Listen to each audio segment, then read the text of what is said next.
Bienvenue, chers internautes. Je vais encore commencer midi. Échappé ma samba chef de la France congolaise, comme je dis encore. Et merci encore na bande konyo so ba misana minko s'abonner, pour s'abonner directement na école d'imitation comme muti ndenge na lobela rabino ndenge na misana ko pesa nous balola ka pe ko no c'est la rabino ba nouvelle la chose où doit arriver na kati chaîne so. Et pourquoi pas je commence encore message tout le monde qui va se la minko dala émission na biso pourquoi pas na Yebisa bino ba invité tozana bango na plateau na biso lelo tozana Bernard Kikoyi aza parmi cadre ya INC aussi aza cordon sous-national de la Fondation Vital Cameroun aussi. Merci encore pourquoi pas na lobongo na droite ndenge to mesana minko benga ye il m'a aussi présenté comment parce qu'il y a des ratés pas bien comment les po les armements moins peu makas bonjour au pesa moi combo pour que ba merci ngai ndikwa bino mwana mboka père ingénieur Gervais Munganga, présentateur pour l'émission École d'imitation, kelasi ya mbongwana ya nzela makanisi po te biso tolinga to transformer congolais po to bengaka imitation. Merci encore na cordon aussi mais quand peut couper moi quelques salutations aussi na ba toutes mes salutations et surtout à l'école d'imitation. Et tout à fait quand on est là pour l'imitation, je pense que nous en tout cas c'est une référence pour le changement. La situation où il faut que je parcours. Merci encore. D'accord. Donc, justement, toi, tu as tout le bel idée où il y a moins d'amboka à c'est la biso livre, il y a paradoxe des Africains aussi. On va parler quelques minutes pour un livre en abisso. Et pourquoi pas est-il qu'il y a un livre en abisso et Zalarani, niveau Manakati, la Mboka Nabisso, la République démocratique du Congo. Pour me répéter au Talisana, de quoi je l'ai Gai, na se permis de quoi échapper pour te.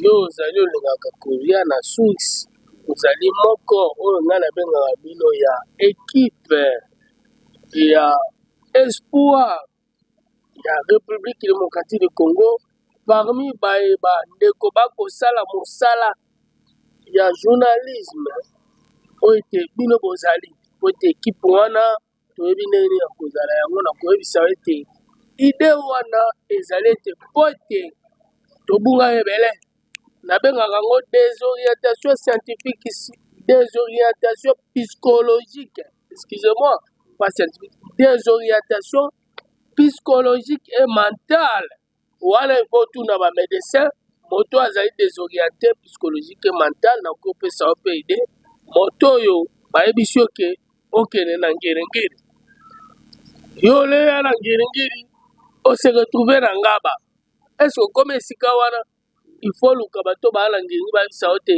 tozali na funa yaka boye mpo ete yo se retrouve na mwamba oyo ezali ngaba oyo wana exemple nakoki opesa yo donc tobunga nzela mpo ete ntango tobungi nzela bakongomani ou baafricain moye baretrouve repère ezali te mpo ete natali baasiatique baala repère na bango mpo ete bango babundaki etumba bakolo mpenza bakotaki te na kolobisa yo bachinois ainsi de suite baindien nakoyebisa yo bandingika donc bagari okokomprendre ke ete bakoya komona inde kodéveloppe malgré makambo na bango ebele okomona ete chine lelo okolobela chine te mama moko boye ete bakomaki kolia bato yango omonaki ete empereur Mao Tse-tung ntango ayokaki lisolo wana atelemaki ya binor yango ete basalaki bilanga basalaki boye bakangaki bafrontière nyonso batikalaki bango moko malgré ke lelo bakoloba mondialisation eza mpo te na kozoba biso oyo ete biso bakongomani bitumba ekobundama kongo ezali mutu natali nayoki mpasi yango te nalobi paradoxe c'est-à-dire les idées contrairement des uns et les autres oba koloba nga na kokanisa yango te africain mpo na moko ya afrika nazali panafricaine hier n'est pas aujourd'hui ni le lendemain c'est-à-dire lobi ezali ya lelo te kozala mpo onga na kokanisa koya mpe ya lobi te mitation c'est-à-dire bongwana ya nzela ya makanisi oyo na koloba na kati ya école d'imitation tv soki olingi olanda biso école et avec accent majuscule école, mutation M majuscule et puis minuscule, mutation et TV. Pendant le baga TV, c'est en anglais. Surtout TV, et ça en anglais. Donc, tu mets ça dans le Koana, il y a un école d'imitation TV. T majuscule, V minuscule. Merci, mon amour. Merci. Toujours qu'il y a une émission TV, TV, Isali Mgonga. Si, cordon, message nous repère par rapport il y a un cordon national de la partie Fondation Vital Kamerhe. Message Isali là-bas. Merci beaucoup en tout cas pour. C'est un parce frère qui est presque un ami.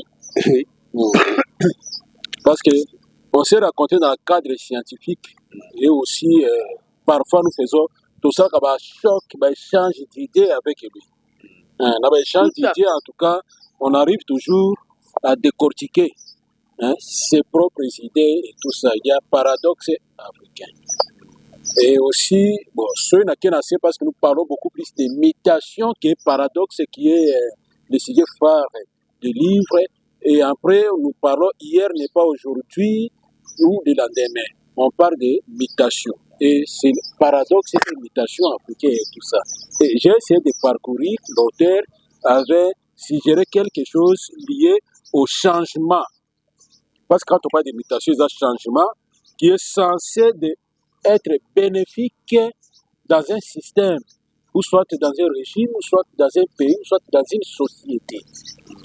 Et voilà, c'est dans ce sens que nous avons décortiqué plusieurs sujets, les anakati à livre, et ça, pour taler la société, et les problèmes liés à l'organisation électorale, les problèmes liés au système étatique, les problèmes liés à leadership, l'émergence d'un Congo nouveau. Il y a toute une panoplie de connaissances pour expliquer la mutation, les changements dans le contexte actuel de la République démocratique du Congo, où nous sommes confrontés avec un nouvel ordre mondial et avec les changements des principes partout dans le monde. Merci vraiment. J'espère que le livre Nabiso, est-ce que vous avez une idée aux gens qui sont à Sauvani Bobita? Il fallait na Barcelone au Boyé, mais il y a les Arabes aux Arabes n'a pas idée. La limite pour tes mutations. Tout ça déjà, nous sommes en train de travail scientifique, parce que ça catène de qu'on a connu ça, pour tes travail scientifique et la carte. De Balbara, autre messe, autre temps. Le long à la colobela boé, le jour à Neromoto, sous ma colobela boé. Tango, Yaba, de Koloba Colon, où Tengana Kanako cadré. Panafricaine n'a comme la livre, ce n'est pas pour être panafricaine, pour la Tikalangamoko, de Kolobi, ordre mondial. Ordre mondial, ça signifie quoi? Bisous, choses à l'élongo. En même temps, les lots, on commence la discrimination, les alliés, partout. Aucune place pour Kabande Bakolé là. Dans le lobby pour la panafricaine, il y a des conservateurs. Oh, il y a biso, il y a culture africaine. Pour nous limiter le Congo. Il y a coutume africaine. Donc tout ce qui est de l'Afrique, biso de porter. Oezali kitawana bakoko batika tokotika yango bongote yango tena koloba désorientation psychologique et mentale. Mais cette désorientation psychologique et mentale est venue d'où? C'est à travers la colonisation. Yo comment obongwana mais yango mona kolinga da kamene ndengo moni nde kwalobi pote yali moko ya ba pionnier o ba kolinga tozonga mais na accentuer kozonga na kati na biso na oyo tolobi ke ba biloko na biso oyo ezali naturel, ce n'est pas dire dans les temps anciens, dans les temps de Pierre Taillé, pokule alaki boyemo nde ba les gens confondent les histoires. Na kolobela dans les Pierre Taillé te ni mais na koloba to tirer oyo ezali ya malamu, les lois, les principes, les règles de moto sel mokili. À travers la pensée d'un homme de Selmokilo. Vous comprenez? s'il vous plaît, loi, principe, règle, otokosalela lelo na Congo, ezali kaka ya mokili ya ngwele. Ngai lokwa na conservateur, na boya lokwa na potang na tela, na moto bungi, na koyebiso eloko moko simba likambo oyo, na loba yango na kati ya livre oyo. Dans 100 ans, il n'y aura plus le lingala, le swahili, le kiluba, le kikongo. 4 langues nationales wana simba yango. Soki na lingi, na pesa examen. Yo, bon, ce n'est pas être ou bientôt discipliné. Non, s'il vous plaît. Oh, non, le tribal. Oh, na mono kono ya mboka, toi na Kinshasa. Yo, et puis mon mboka, parce que moi-même, je suis témoin oculaire, je suis un regard. Mais là, il y a regardé. Mais pour la yebisa yo, pour la bimisaka ba français, pour la komayeloko, il faut la komango na français. C'est une désorientation. Oh, et ça la magana chinité, oh, et ça la magana indité, na ba pays en asiatique, peu consort, tout consort, ce qui la kei, tout ça, ndenge moi la mboka lingaka koloba tout ça, na aucun même to kolobela bandeko mosusu. Ezalaka te. Makambo na bango nyonso ekosama na minoko na bango. Moto akoloba monoko mosusu abungi. Nde yango mona baki dans 100 ans na kati ya buku oyo kosimba. Makambo na biso nyonso kobunga. Lingala kobunga. Swahili kobunga. Chiluba kobunga. Chikongo kobunga. Swahili nyonso wana 4 langues nationales oyo bino bo adopta. Mais na consentement, il n'y a pas c'est l'imposition des bergers occidentaux. Imposer comment on sait le système pour que l'homme se développe dans sa passé, dans sa culture, dans sa coutume.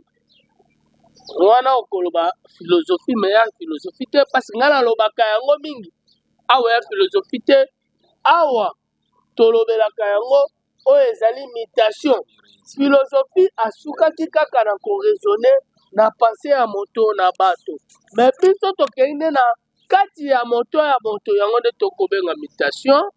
Nde omoni mwana mboka na yebisi yo te. Soki tosali keba te tokokende na kobunga okomona ete tant tokoloba yo lobi ete tokoloba français olobelinga yebisanga na lingala eza nini, na chiluba eza nini, na kikongo ezali nini, na swahili eza nini. Merci mwana mboka. Je vais monganga toza vraiment moi minute moké par rapport ya bandeko bazolanda biso to parler vraiment na je vais monganga to kolobela ciel. Puis la livre oyo ils a fondé, ils a écrit par mwana mboka na biso ya kati ya République démocratique du Congo. Sans oublier encore, je vais encore commencer mes dits. Je salue encore tout le monde, tous à la moment un peu attentif pour que tout cas ta émission na biso.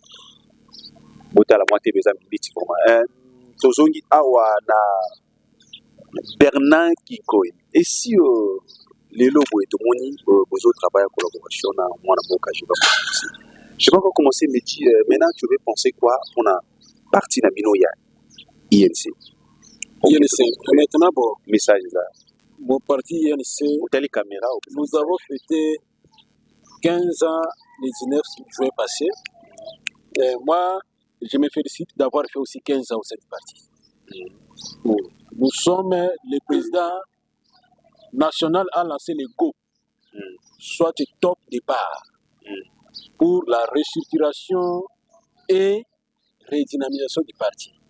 Et nous sommes tous au four et au moulin pour que aujourd'hui, les partis puissent fournir de nouveaux leaderships et l'émergence d'une société basée sur l'égalité des chances pour tous, mais aussi l'émergence de la paix, la démocratie et dans l'ensemble du territoire national. Je pense que notre président a beaucoup plus engagé résolument en matière de la paix, la sécurité, la cohésion et l'intégrité territoriale. Et nous sommes dans les partis et structurés sur base de ça que nous pouvons offrir un nouveau leadership dans l'ensemble du territoire national pour que les partis puissent se raccrocher et aussi beaucoup plus participer pour le développement de la République démocratique. Merci. Nous avons besoin parce que nous avons intéressant ma casse dans l'émission de Bichot, il y a école de mutation aussi. Merci, merci vraiment. Quelques mots et un mot de la fin et des dédicaces de Bandeko Bazola. Bon, mot de la fin en tout cas, mes dédicaces d'abord à mon frère Gervais Munganga, en tout cas qui se donne de la peine et parfois il ne dort pas au changement. Et moi, nous personnellement, avec tout ce qui se passe à la République démocratique du Congo, en tout cas, nous sommes résolument engagés pour la cohésion nationale, l'intégrité territoriale, la paix, la sécurité. Merci.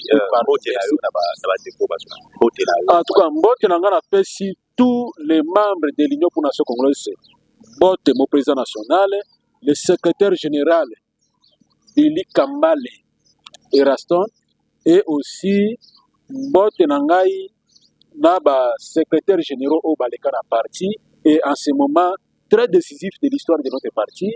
Et en tout cas, Mbote Nangai, Naba, membre de notre baza disséminés partout dans l'ensemble du territoire national. Merci encore. Na mwana mboka Jima Mungango aussi, je vais encore commencer midi pour na mot de la fin aussi et quelques dédicaces na Bandeko Bazola la biso. Oui, Nako Tika Yango Bongote, moi je suis un chercheur, je ne peux pas être perdu. Ça c'est la recherche. Yango monite archinek tango ebisaki bato ete l'Afrique et l'Asie étaient unis par des chevauchements. Il y a un second chevauchement, c'est-à-dire je parle maintenant, j'ai défini les érosions, il y a une séparation. Maintenant, maye kota ndo moni Afrique ke yango na kopé cet exemple au komona mbila bimanga na Afrique ici ta mbila ezana kati ya Asie mbila ebimaka na Europe te yango moni basala tout bayela biso ba huile d'olive toza maele désorientation psychologique et mentale yango na yebisaka ye ndeko ali yazali pionnier akotanga na mutation bango nyonso na bengaka bango les étudiants de la mutation parce que ngai moto na ko incarner mutation na pu kozala aucun jamais perdu. Les abats débat on fait des débats scientifiques yango tena sepeli po tena zong saka ndeko ayeba le mot ikuko perturber bato po te tanto komi awa ngala tikala kobunga wa te ça fait 6 ans avaye nakutana na ye nazalaki déjà na awa nakoma 10 chapitres ya azalaki te ya ye mais il a accepté ya kokota ayokola malembe oyo ezali mutation na yebisaka koya na philosophie te po te ezali mutation ezali philosophie te po te ngai nayebi esika bana mboka bautaki nayebi esika sokati autaki ngai azali ingénieur. Moi, je ne suis pas un philosophe. Ça, c'est la mutation. Tozali ezali recherche. Totu naka koyeba. Pona zonga na ide, na kiko pesa mbote. Na monete, ndeko wangai azali ya INC, moko wangai, c'est un ami, c'est un frère, nenga lodi, ben c'est un jeune frère. En bon français, on peut le dire, c'est ça. Hein? C'est un jeune frère, otoyali na ye, toko sa na ye, toyali na ye longo. C'est un ami. Auto aranaye to kosa mosala pe ya mutation. Moyen na pesa mbote na bande konyo sote mais na kopesa mbote ezalika bato mibale. Ezalika président national ya INC pota kotisi biso na politique. Or awa to kolobela ouvrage oyo paradoxe africain hier n'est pas aujourd'hui ni le lendemain. Mutation la vie c'est l'amour. Hein? Eza mukunda 1 et 2. Moyen to kota politique réalité, je suis un écrivain, yango témoin na ye, pona proclore na lobete. Na pesi mbote na ngai na mokonzi ya mboka, Fati Beton. Et puis, na pona koya, na pesi pe mboka na mbote na ngai na mokonzi ya mboka, mokonzi ya Assemblée nationale, oyo ezali Vital Kamerhe, lwaka nini, oyo akosala mosala bato mosusu bakoyeba te. Pe na pesi mbote na ngai na Mireille Nzinga pe na famille Nzinga mobima na bandeko nyonso bali na Europe na pesi bango nyonso mbote pasteur nzinga napesi ye mbote napesi bandeko nyonso mbote oyo ezali ya fami nzinga bayali kuna na nginingi bakolanda ngai mpe napesi mbote na bana nyonso ya mwamba oyo balanga na nsima na ngai bayebi eteke wana ingénieur akoma mpona Congo akoma mpona ekolo akoma mpona Afrique d'une manière particulière c'est le Congo d'une manière générale c'est l'Afrique. Moi je suis un panafricaine. Merci encore ingénieur Ting.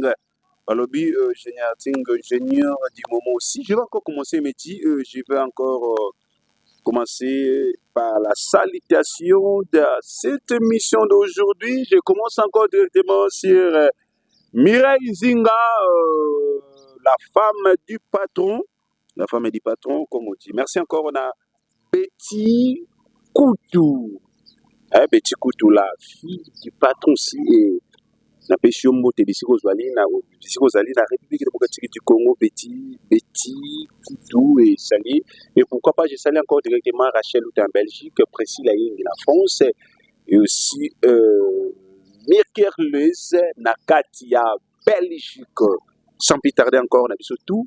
Nabi ke émission ici, bo fond na maboko epai bozali, boyamba, mbotama topé clôture émission na biso, mais à la prochaine émission avec encore tokozala bongo lisusu na Bernard Kikoyi na plateau na biso. La prochaine émission tokozala bongo susu na ingénieur Monamboka Jirve Mungango aussi akozala na plateau, et pourquoi pas bino nyonso bye banamboka, balobi banamboka bozala toujours kolamuka Karaté Congo zolamuka avec le président de INC Vitel Kamerhe aussi. Merci.